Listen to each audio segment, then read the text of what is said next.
El camarero me miró como si no supiera contar. Yo también lo miré raro, hasta que giré la cabeza y entendí todo. La mesa de al lado. Ella. Mi mujer. Marta. No estaba sola. Era martes, la 1:15 del mediodía. No tenía que estar allí. Decía que los martes comía con su jefa en la oficina. Pero no estaba su jefa. Estaba él. Un tipo con camisa remangada y cara de cretino feliz. Se reía. Mucho. Ella también. Yo solo había ido a ese restaurante porque tenía una reunión con un cliente que acabó cancelando en el último minuto. Decidí comer algo rápido y volver a casa. Cuando entré, no vi nada raro. Me senté en una mesa junto a la ventana, saqué el portátil y pedí lo de siempre. Pero al pedir la cuenta, el camarero dijo algo que no entendí. ¿Es por separado o lo junto con la otra mesa? ¿Qué otra mesa? La de la señora. Y me señaló hacia la izquierda. Giré la cabeza. Y ahí estaban. Ella no me había visto. Estaban demasiado ocupados mirándose como dos adolescentes que se acaban de enamorar. Él le cogía la mano sobre la mesa. Ella no la soltaba. Tardé 5 segundos en procesarlo. No por sorpresa, sino por la forma. Por la frialdad. Por lo público. Por lo descarado. Yo no sabía quién era él. No todavía. Pero eso me dio igual. Porque en ese momento, lo supe. La mentira tenía nombre, cara, sonrisa y un vino tinto en la mano. Y en ese momento, supe que ese almuerzo de martes iba a ser el principio del fin. Me quedé quieto, mirando desde la distancia, intentando no hacer ruido, ni un gesto, ni un movimiento. No era miedo. Era otra cosa. Algo que te agarra por dentro y no te suelta. No podía entender cómo se habían generado tantas mentiras solo para acabar en un restaurante que estaba a 20 minutos de casa. No sé si fue el vino, la sonrisa de ella o el gesto que él hizo al limpiarle la comisura de los labios con la servilleta, pero sentí una mezcla de rabia y humillación tan exacta que por un segundo pensé en levantarme, caminar hasta su mesa y decirle que dejara de fingir, que me dijera cuántos martes como ese llevaba dándose, que dejara de tomarme por idiota. Pero no lo hice. No porque no pudiera, sino porque necesitaba saber más. Ver más. Entender hasta dónde llegaba todo esto. Marta seguía hablando con naturalidad. Él le contaba algo y ella se reía como hacía tiempo que no se reía conmigo. Su cara estaba distinta. No había tensión, no había prisa, no había niños, no había rutina. Solo estaba ella y ese imbécil que, por la forma en que se movía, ya había estado en esa situación más de una vez. Eso fue lo que más me dolió. No era un encuentro improvisado. No era algo nuevo. Se conocían demasiado. Había confianza en los gestos, fluidez en las respuestas, contacto físico constante. No eran dos personas con culpa. Eran dos personas cómodas, como si llevaran semanas, meses, o incluso más. El almuerzo duró casi 1 hora. Yo ya había pagado, pero fingí seguir ocupado con el portátil. No podía irme. Necesitaba ver cómo terminaba. Cuando pidieron café, él sacó el móvil y se lo mostró. Marta se acercó para mirar la pantalla, puso su mano sobre la suya como si nada, y luego rió otra vez. Fue en ese momento que sentí que el aire del sitio ya no me pertenecía, que estaba de más, que mi lugar en su vida se había diluido. Cuando se levantaron, no salieron por la puerta principal. Cruzaron el restaurante por el fondo y se dirigieron a una salida trasera que daba a una calle estrecha. Los vi desde la ventana mientras caminaban juntos. No se besaron, no se abrazaron, pero ella lo tocó en el brazo 2 veces mientras hablaban. Gestos pequeños que para mí lo decían todo. Me quedé allí un par de minutos más, solo para ver si volvía. No volvió. Yo sabía que tenía el coche aparcado cerca, así que salí por la entrada principal y rodeé la calle para ver si realmente se iba en su coche. Efectivamente, ella conducía. Él subió por el lado del copiloto como si fuera lo normal. A los pocos segundos el coche arrancó. No lo seguí. Ni siquiera apunté la matrícula. ¿Para qué? Lo único que necesitaba saber ya lo había visto. No hacía falta más. Volví caminando hasta casa. No podía pensar con claridad. El trayecto, de unos 20 minutos, se me hizo eterno. En mi cabeza se acumulaban todas las escenas de los últimos meses, las veces que Marta llegaba tarde, los cambios de humor, las excusas absurdas sobre reuniones que se alargaban, las duchas largas por la noche, los silencios en la cama, los días que no me dejaba tocarla y decía estar cansada. Todo tenía sentido ahora. No era el estrés. No era el trabajo. Era él. Un desconocido que había ocupado un espacio que yo había mantenido con esfuerzo durante más de 10 años. Cuando entré en casa, no sabía si llorar, gritar o reventar algo. Me senté en el sofá, apagué el móvil y cerré los ojos. No quería hablar con nadie. No quería mirar nada. Solo necesitaba no pensar. A las 5:30, Marta llegó como si nada. Entró, dejó el bolso, se quitó los zapatos y vino directamente al salón. Me dio un beso en la mejilla y me preguntó cómo me había ido el día. No supe qué contestar. Le dije que tenía mucho trabajo, que no había salido a comer, que me dolía la cabeza. Ella sintió y se fue a la cocina. Esa fue la primera mentira que le dije yo.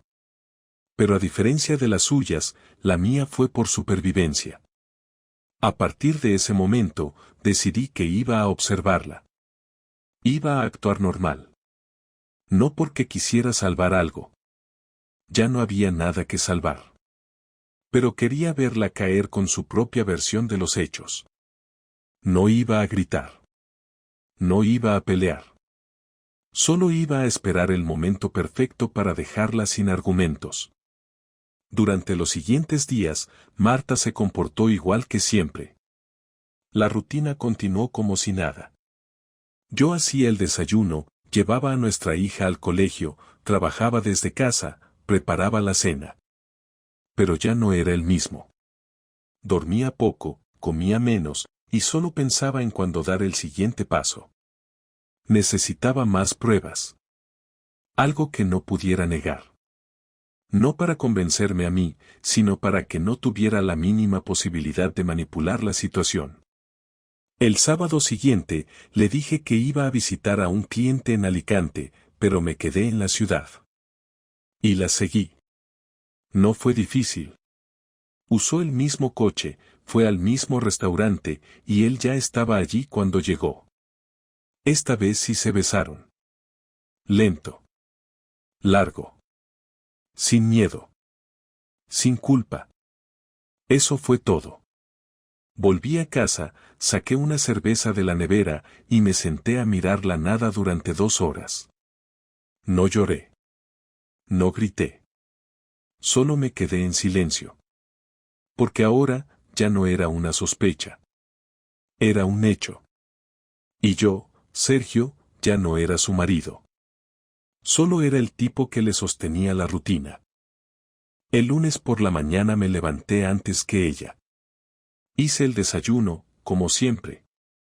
Coloqué el café en su taza blanca, la misma que usaba desde que empezamos a vivir juntos. Cuando bajó, llevaba el pelo mojado y todavía tenía el olor del champú que siempre usaba. Se sentó en su sitio sin decir nada, revisó su móvil con calma y sorbió el café sin mirar en mi dirección. Me limité a observar cada uno de sus movimientos mientras decidía si ese sería el día. No era rabia lo que sentía, sino una necesidad urgente de sacar todo lo que llevaba acumulando durante semanas. Cuando terminó el desayuno, se levantó y comenzó a preparar su bolso. En ese momento supe que si no lo hacía ahora, no lo haría nunca. Me levanté despacio, caminé hasta el pasillo y le dije su nombre con tono serio. Marta, tenemos que hablar. Se giró rápido, como si no esperara nada de mí a esa hora de la mañana. Me miró con cara de sorpresa, incluso un poco molesta, y preguntó qué pasaba, que si había algún problema con Julia o si había olvidado algo importante. Le dije que no era sobre Julia, ni sobre el trabajo, ni sobre nada cotidiano. Es sobre nosotros. Se quedó callada, mirando con incomodidad. Le pedí que se sentara. Al principio dudó, como si no quisiera perder tiempo, como si tuviera prisa por salir. Pero al final lo hizo. La miré directo a los ojos. Fui claro. Estuviste el martes al mediodía en el restaurante El Asturiano con un hombre. No fuiste a comer con tu jefa. Te vi. Marta parpadeó 2 veces seguidas. No dijo nada. Luego bajó la mirada y la levantó rápido, como si estuviera buscando una forma de negar sin parecer nerviosa. No sabía que estabas allí, respondió, como si eso fuera lo relevante. Le dije que ese detalle no importaba, que lo que importaba es que llevaba meses mintiendo, que tenía algo con ese tipo y que no lo iba a permitir más. Intentó levantar la voz. Me dijo que estaba exagerando, que no sabía de qué hablaba. Le pedí que no jugara conmigo, que no intentara invertir la culpa, que no se hiciera la víctima. Entonces cambió el tono. Me preguntó si la estaba espiando, si había contratado a alguien o si la seguía como un enfermo. Le respondí que no hacía falta contratar a nadie, que sus propias mentiras la habían dejado al descubierto. Que si quería esconder algo, al menos que lo hiciera bien. Se quedó en silencio. Su cara cambió. Ya no era la mujer tranquila que finge normalidad.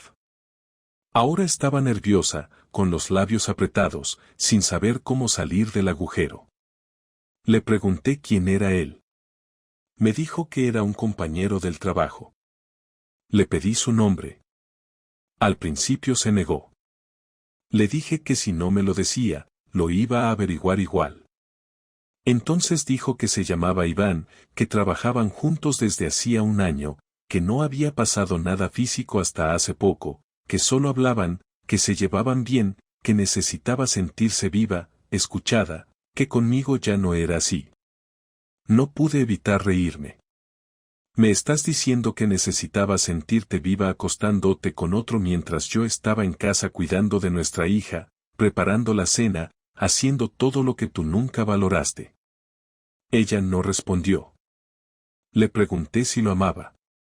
Me miró como si esa palabra fuera demasiado grande para lo que estaba viviendo. No lo sé, dijo, y añadió que no era una relación seria, que no tenía claro lo que quería. Le pregunté cuántas veces había estado con él. Me dijo que no importaba. Le dije que sí importaba, porque si esperaba que pudiera mirarla a la cara después de esto, necesitaba saber hasta qué punto había cruzado la línea. Entonces, con una mezcla de cansancio y resignación, me dijo que habían salido juntos varias veces, que habían dormido en un hotel del centro más de una vez, que él no sabía que estaba casada al principio, pero que después sí, y que aún así siguió todo adelante. Sentí que el suelo temblaba. No de forma literal. Era algo interno, como si todo lo que había construido en mi vida se hubiera desplomado con esas palabras. Le dije que se fuera. En ese momento. Que cogiera sus cosas, que saliera de la casa, que necesitaba estar solo. Ella no se movió. Dijo que la casa era de los dos, que no iba a irse así. Le repetí que no le estaba pidiendo permiso. Que ya había tomado la decisión. Me preguntó si pensaba decirle a Julia. Le dije que a Julia no se le mentía. Que le explicaría todo cuando fuera necesario, sin detalles, pero sin falsedades. Marta se levantó, agarró el bolso con fuerza, y me dijo que me estaba comportando como un loco. Le respondí que prefería ser un loco sincero que un cobarde que engaña a su familia. Se fue sin cerrar la puerta. Caminó rápido por el pasillo. No miró atrás. Yo me quedé en el salón, con la respiración acelerada, sin saber si lo que acababa de hacer había sido lo correcto. Pero al menos ya estaba hecho. Ya no había vuelta atrás. Ella lo sabía. Yo también. Esa misma noche me senté frente al portátil, sin encender ninguna luz, sin música, sin distracciones. Durante años me había acostumbrado a guardar cada recibo, cada correo, cada imagen. Por mi trabajo necesitaba orden y precisión, y ahora iba a usar esa misma costumbre para destruir todo lo que Marta había intentado proteger con sus mentiras. Empecé revisando nuestras cuentas compartidas. No tardé en encontrar pagos que no encajaban, cenas que no habíamos compartido, reservas en hoteles donde jamás habíamos estado juntos, transferencias pequeñas a una cuenta que no conocía. Cada detalle era una pieza más. Imprimí todo. Luego revisé su ordenador personal, el que usaba para trabajar desde casa. Estaba sin clave. Encontré fotos escondidas en una carpeta con nombre genérico. No eran explícitas, pero suficientes para mostrar la intimidad que había entre ella y ese tal Iván. Capturas de pantalla, selfies en lugares que reconocí, incluso una nota en la que él le agradecía el mejor fin de semana en años. Seguí bajando por los archivos y encontré algo que no esperaba, un documento con fechas y lugares, como si estuviera organizando cada encuentro como parte de su agenda profesional. Era meticulosa, incluso para eso. Guardé todo en una carpeta y la envié a mi correo personal. Luego copié todo en una memoria USB y la dejé dentro del cajón del escritorio, justo donde sabía que ella la encontraría si decidía volver. Al día siguiente pedí cita con un abogado. Le expliqué todo con detalle, sin exageraciones, sin dramatismo. Me dijo que con las pruebas que tenía podía iniciar un proceso de separación con ventaja legal. No quería una guerra, pero sí dejar las cosas claras. Si ella había tomado la decisión de traicionar, yo iba a tomar la decisión de no dejarle nada fácil la salida. Además del proceso legal, decidí dar un paso más. Teníamos amigos en común, familiares cercanos, incluso compañeros de trabajo que conocían nuestra historia. Durante años ella se había encargado de construir una imagen de mujer dedicada, madre ejemplar, esposa trabajadora. Así que escribí un correo corto, directo, sin insultos, sin sensacionalismo. Solo la verdad, respaldada por fechas, nombres y documentos. Adjunté un archivo comprimido con las pruebas. Lo envié a 3 personas clave, su hermana, su mejor amiga y un colega del trabajo que era íntimo de los dos. Sabía que con eso bastaba para que la verdad se expandiera sola. No me sentí culpable. Ni un segundo. Porque no se trataba solo de venganza. Se trataba de equilibrio. Durante meses ella se había reído de mí en silencio, se había acostado con otro mientras yo cuidaba de todo en casa, había mentido a nuestra hija, había fingido amor en cenas familiares, había tocado mi mano en reuniones con amigos sabiendo que unas horas antes había tocado la de otro. Esa clase de traición no se borra con una disculpa ni con una conversación. Necesitaba ver su cara cuando entendiera que no tenía el control de la historia. Y no tuve que esperar mucho.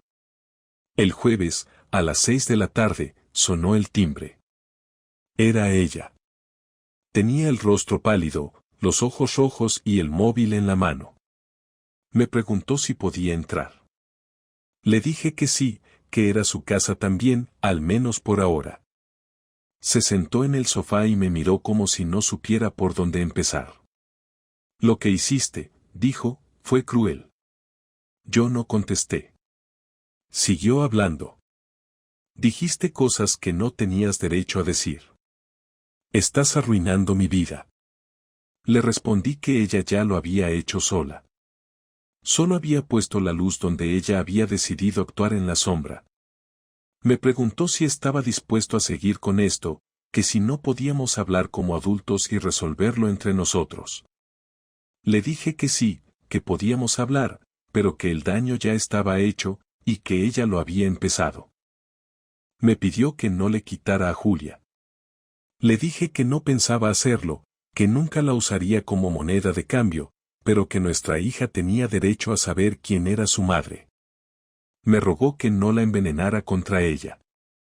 Le dije que no tenía que decirle nada, que los hechos hablaban por sí solos. Entonces se levantó, dio vueltas por el salón, dijo que había cometido un error, que no era algo planeado, que se le había ido de las manos. Que con Iván no había futuro, que él se estaba ilusionando y que ella solo quería escapar un poco de la rutina. Le pregunté si esa rutina incluía acostarse con él en hoteles mientras yo pagaba la guardería de nuestra hija. No respondió. Le dije que no buscara lástima, que no intentara maquillar lo que había hecho. Se sentó otra vez. Dijo que no podía soportar la vergüenza, que su hermana ya no le hablaba, que su amiga le había dicho que era una hipócrita y que en la oficina ya no la miraban igual. Le dije que era lo que pasaba cuando alguien mostraba quién era en realidad. Me preguntó si todavía podíamos arreglarlo. Me quedé mirándola en silencio. No entendía cómo después de todo aún tenía el valor de proponer algo así. Le dije que no. Que no había marcha atrás. Que yo no podía compartir mi vida con alguien que había pisoteado todo lo que habíamos construido. Que tal vez algún día podríamos hablar sin rencor, pero no hoy. No esta semana. No este año. Tal vez nunca. Durante la semana siguiente no volvimos a hablar. Marta se quedó en casa de su hermana, aunque por los comentarios de Julia entendí que había tensión entre ellas. La niña no entendía nada, solo notaba el ambiente raro y hacía preguntas que intentaba responder con la menor cantidad de detalles posibles. No quería mentirle, pero tampoco pensaba cargarla con algo que no correspondía a su edad. Lo único que le repetía era que los adultos a veces se equivocan, y que aunque las cosas cambiaran, siempre tendría a los dos. En el fondo, sabía que eso tampoco era del todo cierto. Marta estaba ausente, se limitaba a recoger a Julia 2 o 3 veces por semana y la devolvía a casa sin cruzar palabra conmigo. Las conversaciones por WhatsApp se reducían a cosas básicas, horarios, mochilas, deberes. Yo estaba agotado mentalmente, pero también en paz. Por primera vez en semanas, no sentía que vivía en una mentira. Un viernes por la noche, cuando Julia ya estaba dormida, Marta llamó a la puerta. No había avisado. Llevaba una sudadera, sin maquillaje, y el pelo recogido. Le abrí sin decir nada. Me pidió si podíamos hablar, y señalé hacia la cocina. Nos sentamos frente a frente. Ella empezó. Dijo que necesitaba cerrar esto de alguna forma, que no podía seguir con la culpa encima sin saber qué iba a pasar. Le pregunté qué parte le preocupaba, si la culpa o la incertidumbre. Dijo que ambas. Me miró con los ojos cargados, pero no rompió. Yo tampoco. No había lágrimas que ayudarían a resolver lo que había hecho. Me preguntó si todavía pensaba en divorciarnos. Le dije que no había cambiado de opinión. Le expliqué que ya tenía los papeles listos, que el abogado los había redactado y que solo faltaba la firma de ambos. Me dijo que era demasiado pronto, que tal vez podríamos darnos un tiempo para reflexionar. Le pregunté cuánto tiempo necesitaba ella para reflexionar sobre su infidelidad, porque yo ya había tenido suficiente. Le recordé que no se trataba de una discusión ni de una crisis puntual, sino de meses de mentiras continuadas, de decisiones conscientes. Dijo que estaba arrepentida, que si pudiera volver atrás no lo haría. Le respondí que el arrepentimiento no borraba nada, que servía para limpiar la conciencia, no para restaurar la confianza. Ella bajó la cabeza. Dijo que últimamente se había sentido sola, que sentía que nuestra relación se había vuelto rutinaria, que yo ya no la miraba igual, que muchas veces se sentía invisible en casa. Me reí, no por burla, sino por la ironía. Le dije que ella hablaba de sentirse sola mientras yo cocinaba, cuidaba de nuestra hija, limpiaba la casa y escuchaba sus quejas de trabajo durante horas, mientras ella miraba el móvil cada vez que le vibraba. Le pregunté cuándo fue la última vez que me preguntó cómo estaba yo. No respondió. Dijo que sabía que había fallado. Le pregunté si pensaba en Julia cuando entraba a esos hoteles con Iván. Me dijo que intentaba no pensar en nada, que lo bloqueaba, que en su cabeza todo era confuso. Le dije que eso no era una excusa, que bloquear no era lo mismo que justificar. Entonces preguntó si yo había estado con alguien. Me sorprendió la pregunta, y se lo hice notar. Le dije que no, que mientras ella se acostaba con otro, yo seguía creyendo que nuestro matrimonio tenía arreglo. Se le llenaron los ojos de lágrimas. Dijo que le dolía pensar que lo había arruinado todo con alguien que ahora ni siquiera le contestaba los mensajes. Le respondí que eso ya no me interesaba, que no me importaba si Iván la ignoraba o si se había cansado de ella. Le dije que mi dolor no tenía que ver con él, sino con su traición. Sacó un sobre del bolso. Dentro estaban unas hojas impresas, una especie de carta escrita a mano. Dijo que era para Julia, para cuando yo creyera que era momento de contarle lo que había pasado. No quise leerlo. Le dije que esa decisión era mía, y que ya vería si se lo entregaba o no. Me preguntó si la odiaba. Le dije que no. Que el odio era una emoción fuerte que requiere energía, y que yo ya no tenía energía para sentir nada por ella. Que lo único que me quedaba era decepción. Quiso saber si, después de todo, podríamos llegar a tener una relación cordial. Le respondí que eso dependía de ella. Que no iba a ser su amigo, pero que podíamos coordinar lo que fuera necesario por Julia sin peleas ni escenas. Ella asintió. Le dije que podía quedarse un momento si necesitaba recoger algunas cosas. Que después se fuera. Y que, por favor, no volviera a aparecer sin avisar. Se levantó, dio un pequeño rodeo por el pasillo, entró a la habitación que había sido nuestra durante más de 10 años y salió con una mochila. Me miró una última vez desde la puerta. Yo no moví un músculo. Cerré en cuanto salió. Me senté en el mismo sitio donde habíamos tenido la charla. Encendí la cafetera aunque no tenía sueño. Necesitaba el ruido, algo constante que no cambiara sin avisar. Ese fue nuestro último encuentro. No hubo gritos, no hubo golpes, no hubo reconciliación. Solo dos personas reconociendo que todo había terminado, una por acción y otra por consecuencia. Los papeles se firmaron una semana después de esa última conversación. Nos reunimos en el despacho del abogado sin más palabras que las necesarias. Firmó ella primero, luego yo, y cada uno se quedó con una copia. No hubo reproches, tampoco disculpas. Fue un acto mecánico, silencioso, como si solo estuviéramos cerrando un trámite de empresa y no poniendo fin a más de una década de vida en común. Marta se levantó, me dio la mano, la solté sin apretar, y se fue sin mirar atrás. El abogado me acompañó hasta la puerta y me deseó suerte.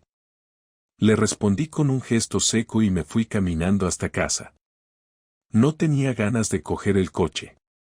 Me paré a comprar pan en una panadería donde nunca había entrado.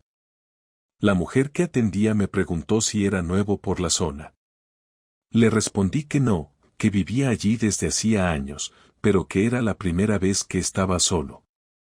Durante los días siguientes me dediqué a ordenar la casa. No solo por limpieza, sino porque necesitaba poner todo en su sitio, empezar a decidir qué cosas se quedaban y cuáles no. Guardé en cajas todas las cosas de Marta, incluso las que ella había olvidado o que no había querido llevarse. Le mandé un mensaje diciendo que las tenía listas, que pasara a buscarlas cuando pudiera. Me respondió con un simple gracias.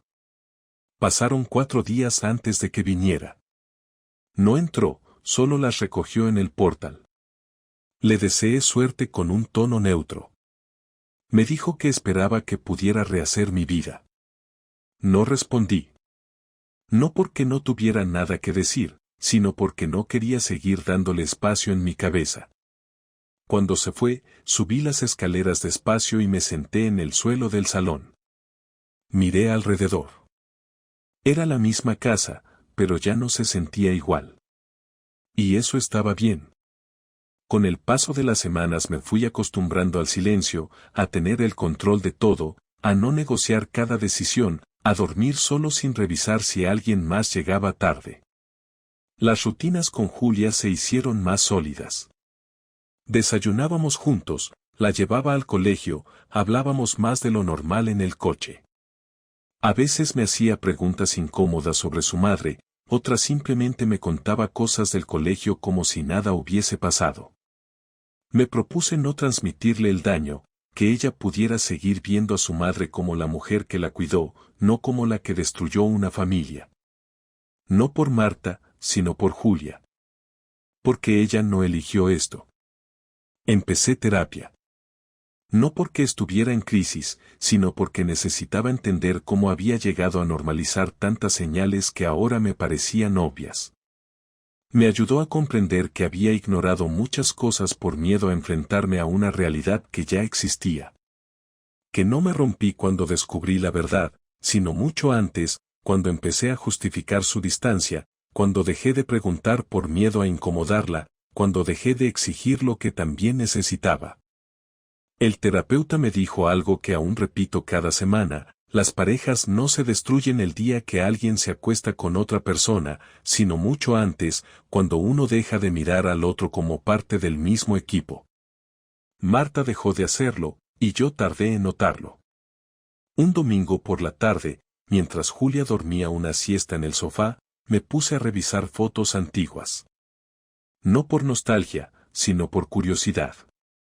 Vi imágenes de viajes, celebraciones, cumpleaños, cosas que en su momento sentí importantes. Me di cuenta de que en muchas de esas fotos yo ya no sonreía igual, que había una expresión que no supe ver entonces. No me dolió. Me sirvió para confirmar que el final no fue abrupto, fue progresivo, y que lo único que faltaba era una excusa visible para terminar de romper lo que ya no funcionaba. Cerré la galería, borré algunas, guardé otras por si algún día Julia quería verlas. No por mí, sino por ella. Yo ya no necesitaba más pruebas de lo que había vivido. A veces me preguntan si volvería a confiar en alguien. No tengo una respuesta clara. No estoy cerrado al amor, pero tampoco lo estoy buscando. Estoy bien solo. Tengo paz. Ya no tengo que fingir que todo va bien cuando no es así, ni medir cada palabra para evitar discusiones innecesarias, ni preocuparme por mensajes a medianoche o excusas mal armadas. Vivo simple, pero no vacío. Salgo a caminar más. Me he reencontrado con un par de amigos que había dejado de ver por culpa de la rutina. Estoy reconstruyendo una versión de mí que dejé abandonada cuando creí que tenía todo bajo control. De Marta sé poco. Julia me cuenta que a veces la ve triste, que otras veces está distraída, que ya no va a la misma oficina y que ha dejado de hablar de ciertas personas. Supongo que también está lidiando con sus propias consecuencias. No la odio, pero tampoco le deseo felicidad inmediata. Hay cosas que deben doler para que no se repitan. Si alguna vez se reconstruye, espero que lo haga sabiendo el daño que causó. Y si no lo hace, tampoco es mi problema. Lo que aprendí de todo esto es que confiar en alguien no significa volverse ciego, que el amor no justifica la renuncia constante, que las señales están ahí mucho antes de que exploten, y que uno debe respetarse lo suficiente como para no quedarse donde no lo valoran. Ya no soy el marido traicionado. Soy un hombre que salió adelante después de que la persona que más conocía se convirtiera en una extraña. No es una historia feliz. Pero es real. Y ahora es mía.